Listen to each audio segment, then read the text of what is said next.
காட்டின் மறைந்த கோவில். சிறுவன் ஆரவின் அதிசய பயணம். ஒரு சிறுவன், பெயர் ஆரவு, சிறிய தொப்பியும் பையுடன் ஒரு மாயமூட்டிய காட்டின் வழியில் நடந்தான். மரங்கள் வானத்தைத் தொட, பனிமூட்டம் அவனை சூழ்ந்தது. கையில் ஒரு பழைய வரைபடம், அதுவே அவன் வழிகாட்டி. அவன் மெல்ல காட்டுக்குள் நுழைந்தான்.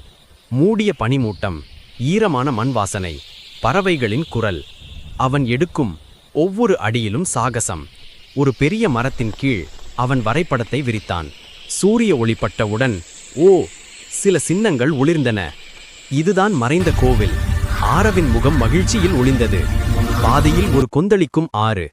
அவன் மரக்கட்டையில் சமநிலை பார்த்து நடந்தான். நீர் சிதறியது, பறவைகள் பறந்தன. பின்னர் கயிறு ஒன்றை பிடித்து நீர்வீழ்ச்சியில் தாண்டி பாய்ந்தான். ஆஹா! அவன் சிரித்தான். முன்னால் பெரிய கல் சிலைகள், விலங்குகளின் வடிவில். ஒன்றின் கண் மெதுவாக ஒளிர்ந்தது. ஒரு பாம்பு அருகே வழிந்தது. அவன் கையை வைத்து பாசிசத்தை துடைத்தான். அதன் கீழ் பழைய எழுத்துக்கள்.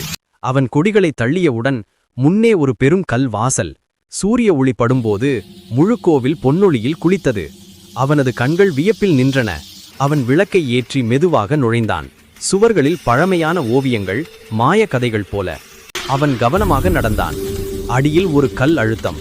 இது இன்னும் வேலை செய்கின்றன என்று சிரித்தான். அவன் இறுதியாக ஒரு பிரகாசமான அறைக்குள் வந்தான். நடுவில் மிதந்தது போல ஒரு ஒளிரும் உருண்டை.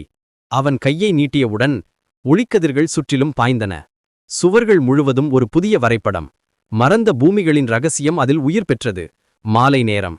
சூரியன் பொன்னாக ஒளிர்ந்தான். அவன் கையில் அந்த பொக்கிஷம். கோவிலை ஒருமுறை பார்த்தான். அது மெதுவாக பனிக்குள் மறைந்தது. ஆரவு புன்னகையுடன் காட்டில் மறைந்தான். அவன் அடுத்த சாகசம் எது என யோசித்தான். ஏனெனில் ஒரு உண்மையான ஆராய்ச்சியாளன் ஒவ்வொரு நாளும் ஒரு புதிய கண்டுபிடிப்புக்காகவே வாழ்கிறான்.